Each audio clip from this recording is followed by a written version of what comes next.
BMW Malaysia 在2025年初推出了改款版 BMW i4， 首发款式是入门版的 i4 eDrive 35 Extended Package 的售价从315,600块起。那我上一次介绍的时候是2022年7月，那个时候是 i4 eDrive 4D， 比这个的电池大一点，功率输出大一点，0到100快一点。那这个入门版的 i4 eDrive 35现在是搭配了 M Sport 的运动化套装。来到2025年，这个 BMW i4 在马来西亚电动车市场上它存在的价值你为什么要花300多千去买一个纯电动的 BMW 4 Series Grand Coupe？ 然后也顺便跟大家 update 一下最新的 i4 改了些什么东西。所以影片开始之前，记得订阅我的频道，我是戴主义，加入我的 YouTube 会员 ，Let's go！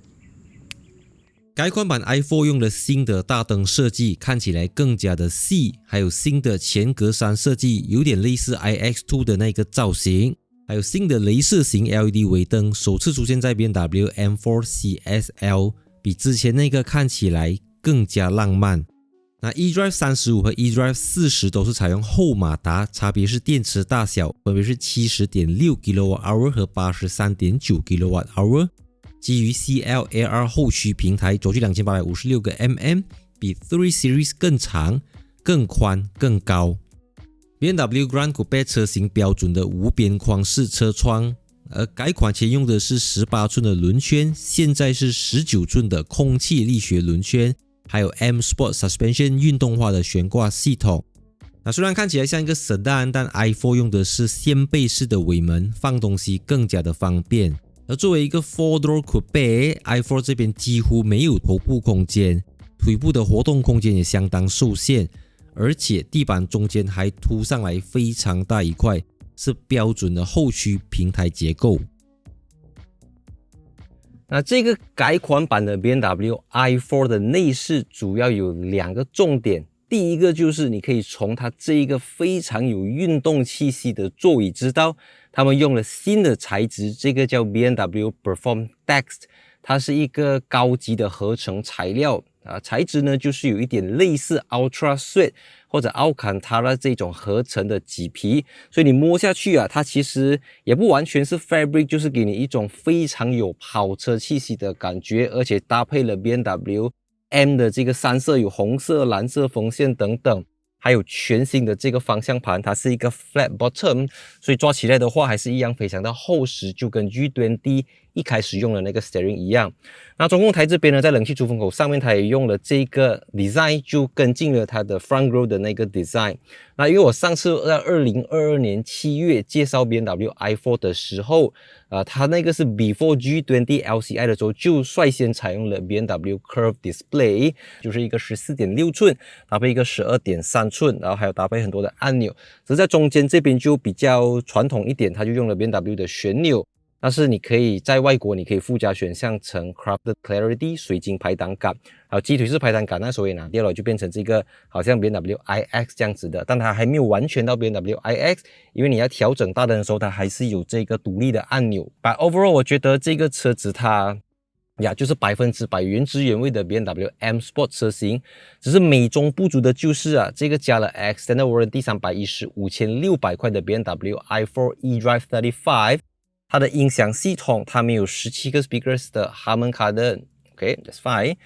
它也没有那个 Hi-Fi 音响系统，大概10个 speakers 也没有，它只是6个 speakers 的 Stereo speakers。所以你从它的车头，从它的车尾，从它的中控台，你很难想象到这个300多千的车子只有6个 speakers。But 你知我知，其实你要自己你自己知道啦。所以等下我们就上去试驾一下，看这个最入门output 最低的 BMW i4 在驾驶起来的时候的感觉是怎样。 Let's go。 BMW i4 我们应该要先从哪里开始？我们要先从它的动力开始讲，从它的操控开始讲，还是从它的续航里程开始讲？我们先讲它的 EV range， 因为这个 eDrive 35用的是 70.6 kWh 的3元锂电池，就比 eDrive 40的电池小，所以呢它的 WLTP 续航力是从406公里到500公里。但是为了方便介绍啊，大部分的这个媒体都会讲它 up to 500公里 WLTP。但是我们都知道这个 up to 其实只是 marketing purpose 啊，方便你讲 OK 这个车子可以走500，这个车可以600。可是过了你知道吗？从2021、2022、2023、2024到2025，开过电动车的朋友都知道这些数据真的只是供你参考而已。那如果你会看的呢，就要看它的这个耗电量啊，它的 consumption。那我们可以从官方数据当中得知，如果这个 BMW i4 eDrive 35在高速公路以130 km/h 行驶的话，它的耗电量是1个 kWh 能够行驶 4.44 公里，那个是在最极端的条件下啦 ，right？ 还有更极端的。然后如果在市区行驶，比如说不开空调等等低速行驶的话，它 maximum 能够去到1个 kWh 6.6公里。因为我们都知道这个 BMW i4 eDrive 35它原厂标配来的轮胎其实是17寸，但我们现在开的这个 BMW Malaysia 选配的呢是19寸，所以从17寸到18寸可能续航里程会少个20到30公里，然后从18寸到19寸续航里程又会再少。然后以风阻系数来看的话，它还会针对它的这个 side mirror 啊、door handle 啊等等，会得出它的这个 drag coefficient。所以 BMW i4 的风阻系数是 0.24 CD， 相比较汽油版的4 Series Gran Coupe 是 0.28 CD， 所以 0.24 CD 已经算是非常非常的低，相比较汽油车。不过我们都知道那一些100%的纯电车啦，比如说像 Model 3跟 BYD Seal 都在 0.219 CD。但是你知道吗？你为了要保留 BMW 的这个双肾型的造型， BMW 的头灯，然后轮圈的样子、大小等等，多多少少会牺牲掉一点。所以结论就是这个车子呢，我们保守估计冲到 100% 你可以走300，非常非常保守。你要再省还是可以，只是给大家有一个概念。所以我不觉得你是会想要买一辆 BMW i4 来达到省电的这个目的。就像你早期你加 320i， 你加 330i， 你加 M340i， 你买 BMW 你不是为了省油，你买 BMW 你不是纯粹考虑它的经济性 ，right？ 你买 BMW 你考虑的是，你要求的是它的操控表现，它的外观造型，然后 BMW 的身份象征。所以这种耗电量我觉得啦，对 i4 的车主来讲可能真的是你反正你家里都有 Wallbox 的嘛，我相信你有啦。所以它支援11 kW 的 AC 慢充跟180 kW 的 DC。那之前的 eDrive 40大概是205 kW 的 DC， 快一点点，电池也大一点点。所以综合到来，其实都是在半个小时可以到 80% 啊，这个大家的差异性不会太大。那如果是以它的动力来看的话呢，我们现在给它去 Sport Mode。OK， 3、2、1。99 break， 可以。因为这个是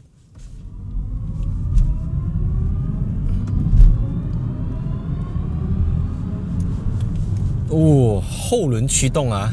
所以虽然只有200多匹跟400牛车米的，不，因为全部是往后轮，所以那个加速感还是有在那边的。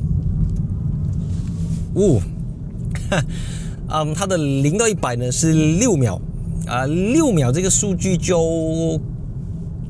这样子啦。那重点就是你已经在电动车的时代，你已经很难用马力、扭力甚至0到100去衡量这个车子到底快还是慢。重点是它 hold 不 hold 得住，重点真的就回到 driving experience， 而不是单纯的刷数据跟人家你知道吗比马力等等。我现在踩一点点BMW 还是 BMW， 这个东西是不管它是走电的，不管它是走油的，不管它是油电混合， BMW memang是 BMW， 它给你的是一种 hold 得住。我们就在商言商来讲，你真的要追求0到100，你不用在 BMW 身上可以获得。如果你真的要追求0到100的话，这个 i4 eDrive 35是6秒， i4 eDrive 40是 5.7 秒。然后再上去最新刚刚推出双马达的 i4 xDrive 40 0到100是 5.1 秒，你还觉得不够快，你还可以买 i4 M50， 那个0到100是 3.9 秒。可是 3.9 秒在今时今日我们以电动车来讲，你不一定要买到 BMW 才可以获得，选择很多，但 BMW 加速，它的悬挂 tuning， 高速行驶的稳定，方向盘的力度，转向，你看你在高速公路摆动起来，真的一分钱一分货。我知道 BMW 在 software、在 over the air、在很多地方都没有办法跟一些新势力去比较，可是它还是一台 BMW。从你一坐上去这一个椅子，那尤其是现在这个 BMW Perform Dex、M Perform Dex 还有它的方向盘等等，就会让你更有 BMW 的味道，更加的浓。所以你不会混淆，你不会不知道自己在驾什么车。你知道现在的电动车，我驾过很多牌子，你上去如果把 logo 拔掉，我根本不知道这个是什么 brand 你看它的，我觉得续航里程这个东西就够用就好了。充电速度 OK 啦，有11 kW， 至少不是7.5 kW DC。I mean 至少不是7.5 kW 的 AC 吗？我知道我介绍这支影片之前，很多观众还是会留言问我，如果 compare to BYD Seal、compare to Tesla Model 3， i4 有什么可以怎样跟它比啊？等等，我很不想拿来做这个比较啦。我知道我没办法 escape 的，我没有办法 avoid 这个东西，人家还是会拿来讲。那我还是要讲，你买一台 BMW i4。它是 BMW First EV Second， 就像我在介绍 Rolls-Royce Spectre 的时候，我有讲那一个 Rolls-Royce， 如果你就电动车的角度来看它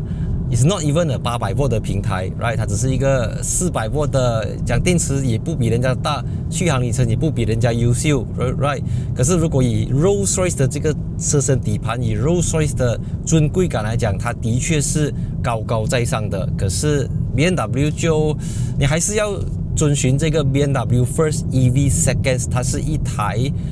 更加顺畅，你省去了 BMW 的引擎保养，你省去了 BMW 的变速箱保养因为纯电车的零部件是比汽油车或者比混合动力的车少了很多，所以越少的 parts 就代表你的保养的次数，你保养的程度就越来越低这样子啦。所以它是一个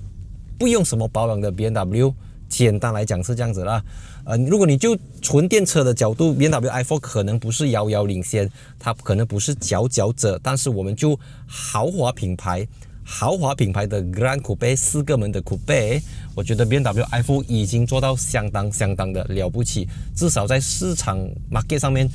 它告诉大家豪华的电动车、豪华的电动4门轿车、豪华的电动5门轿车应该要长什么样子。你在加速的时候。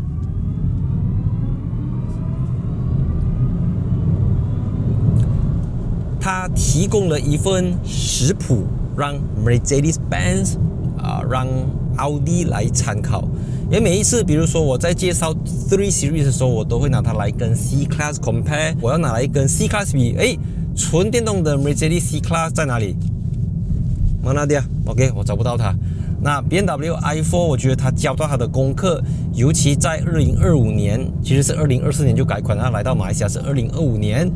你又有一个新的车头造型，一个新的车尾造型，特别是跟 M4 CSL， 而且它还 not even i4 M50 它只是一个 i4 eDrive 315，就有这么销魂的一个车尾灯，能够以假乱真，真真假假，假假真真，让人家以为这个是一个BMW M4 级别的4 Series 啦。然后你说车尾造型，我以前讲过，我觉得这是 BMW 所有 lineup 里面最美的一个车尾造型。那今天介绍这个 BMW i4 eDrive 35我也坦白说，我自己一直我要讲介绍它，因为它已经足够好。你开过它的，我可以讲不管你跟我讲 Tesla Model 3，你跟我讲 BYD Seal 不够来，你只要过一个 corner， 加速出弯。没有打折扣，完全没有打折扣，它就是一台 BMW， 一个更加安静、更加快、更加 smooth， 它配得起豪华电动车的这个price tag 啦。Right， 加速，我们看高速行驶的噪音，